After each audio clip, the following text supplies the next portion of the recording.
আসসালামু আলাইকুম সুপ্রিয় শিক্ষার্থীবৃন্দ, আশা করি আপনারা সবাই ভালো আছেন।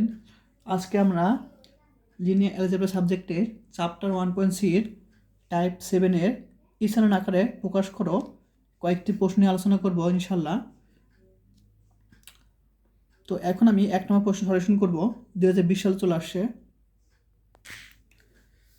সলিউশন। তো প্রথমে আমরা লিখব, দেওয়া কি ছিল 1 3 5 6 4 1 -2 4 -2 0 3 1 এটা দেওয়া ছিল। ঠিক আছে, এখন আমাদের কি করতে বলছে? ইসারণ আকারে সমাধান করতে বলছে। তো আমরা ইসারণ আকার করব এখন আমরা। তো প্রথমে আমরা কি করব? ইসারণ চিহ্ন দিব। তারপর আমরা এখানে ফার্স্ট ব্রেকেট থার্ড ব্রেকেট দিলাম। এখন ইসারণ আকারে যে নিয়ম হলো, প্রথম যা আছে তাই রেখে দিব। 1 3 5 6 যা আছে তাই রেখে দিব। তারপর আমাদের প্রথম কাজ হলো এই প্রথমটা রেখে শেষের দুইটা কী হবে? শূন্য বানানো। ঠিক আছে, অর্থাৎ এখানে অশূন্য থাকবে, তার নিচে কী হবে? দুইটা শূন্য বানাতে হবে আমাদের। তা আমরা দেখো শূন্য বানাবো। এখন এইটা শূন্য বানাবো আর এটা শূন্য বানাবো। এখন শূন্য বানানোর জন্য আমরা কী করতে হবে? এটার সাথে যদি আমরা 4 গুণ করি, তারপর আরেকটা বিষয় হলো এটাকে সারি 1 সারি 2 সারি 3, অর্থাৎ R1 R2 R3। তাহলে আমরা R2 থেকে আমরা R1-এর সাথে 4 গুণ করে যদি আমি বিয়োগ করি, তখন কিন্তু এটা শূন্য চলে আসবে। তা আমরা কী লিখব? আমরা কিন্তু 2 নম্বর সারি কাজ করতেছি এটা শূন্য বানানোর জন্য। তাহলে R2 প্রাইম। এখন R2 আমরা কি করব? R2 থেকে এটার সাথে আমরা কি করব? 4 গুণ করব। R1-এর সাথে 4 গুণ করব। তাহলে এই যে 4, এটার সাথে যদি আমরা কি করি? 4 গুণ করি, এবং তাহলে কত হবে? 4 চলে আসবে। আর R2 মান কত? 4। তাহলে আমরা বিয়োগ করলে এখানে শূন্য চলে আসবে। আমাদের লক্ষ্য এখানে আর এখানে শূন্য আনা। তাহলে আমরা এখানে শূন্য চলে আসবে। ক্লিয়ার? তাহলে আমরা এই কাজ করলাম কি? 1 নম্বর সারির সাথে 4 গুণ করে 2 নম্বর সারি বিয়োগ করলে আমরা কি শূন্য পাবো। ঠিক একইভাবে এটার সাথে আমরা যদি 4 গুণ করি, কত হয়? 12 চলে আসে। 3 4 12। আর R2 থেকে যদি বিয়োগ করি, তাহলে আমরা কী পাবো? 1 থেকে যদি আমরা 12 বিয়োগ করি, কী পাবো? আমি পেন্সিল দিয়ে বুঝাই। তাহলে কত পাবো? এখানে আমরা -11 পাবো। তাহলে -11, অর্থাৎ এটার সাথে 4 গুণ করে এটা থেকে বিয়োগ করলে -11 পাবো আমরা। আবার সেম এটার সাথে 4 গুণ করে এটা থেকে বিয়োগ করলে, এটার সাথে 4 গুণ করলে কী পাবো? 20। -2 থেকে যদি 20 কী করি? বিয়োগ করি, তাহলে আমরা কত পাবো? -22 পাবো, তাই না? আমরা কিন্তু -22 পাবো। আবার এটার সাথে যদি 4 গুণ করি, 24, তাহলে 4 থেকে 24 বিয়োগ করলে কী হবে? -18। ঠিক আছে, সরি, কত চলে আসে? 20। আশা করি সবাই বুঝতে পারছো। তাহলে আমরা এটা করেছি। তারপর এটাও আমরা 0 আনতে হবে। ঠিক আছে, এটা আমরা 0 আনতে হবে। তাহলে আমরা কি লিখব? R3 প্রাইম 3 নম্বর সারি কাজ করতেছি। তাহলে আমরা কি করব বলো তো?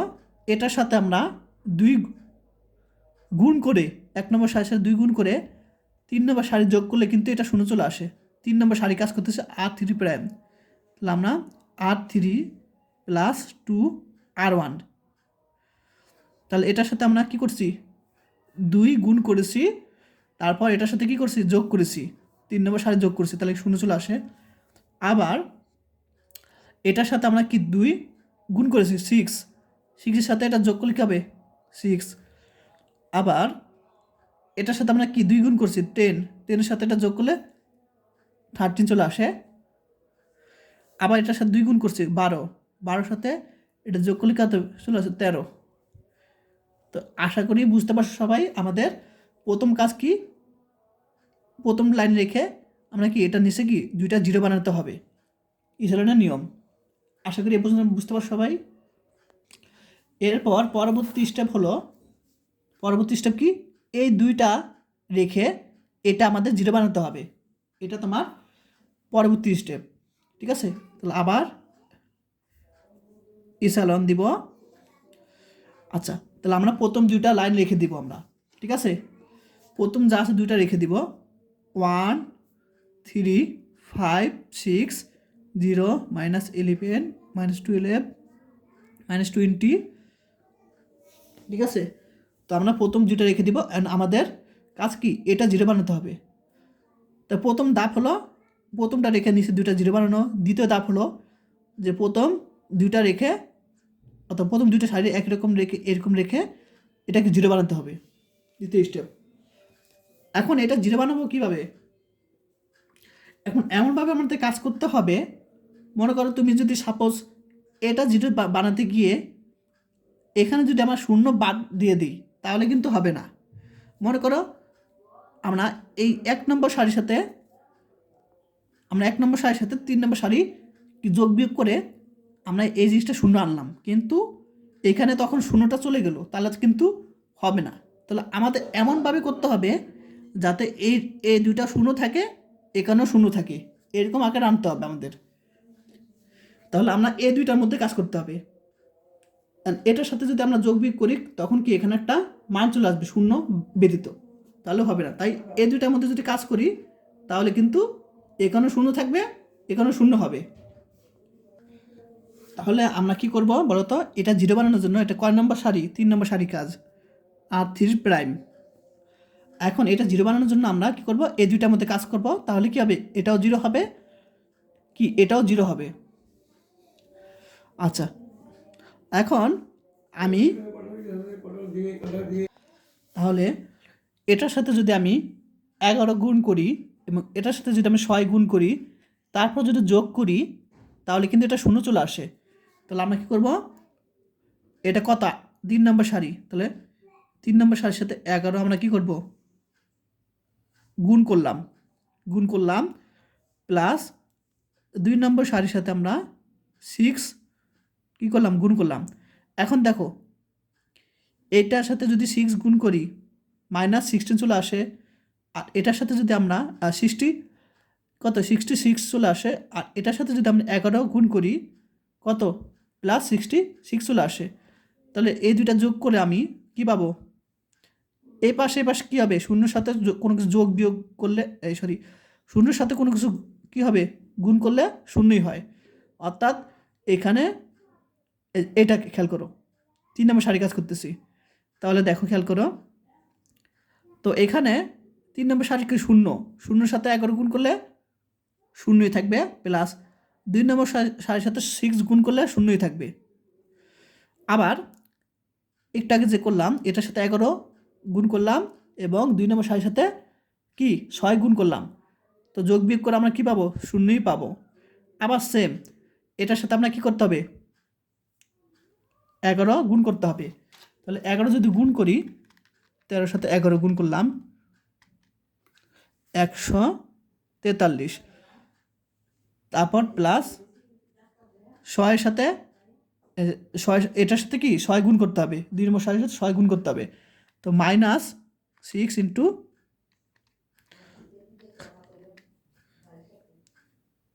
কত, -22 ইন্টু 6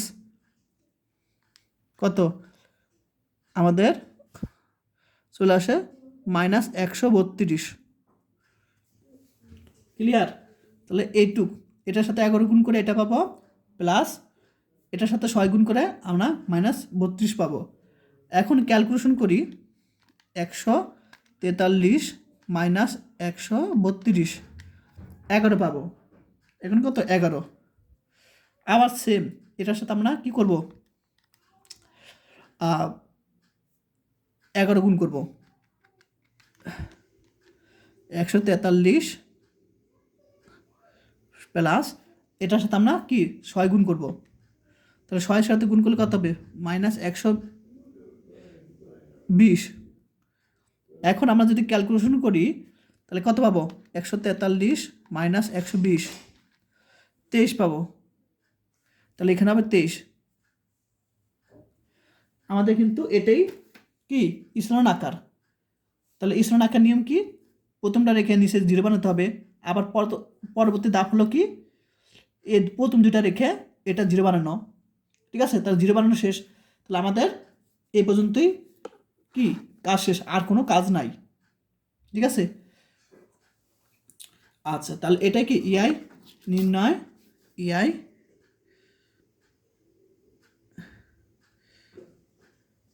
নির্ণয় কি ইসালন আকার, ইসালন আকার, এটি সমাধান। আশা করি এই টাইপে যদি তোমাদের প্রশ্ন আসে বানিয়ে, ইনশাল্লাহ পারবে। সিস্টেমটা শিখে রাখো।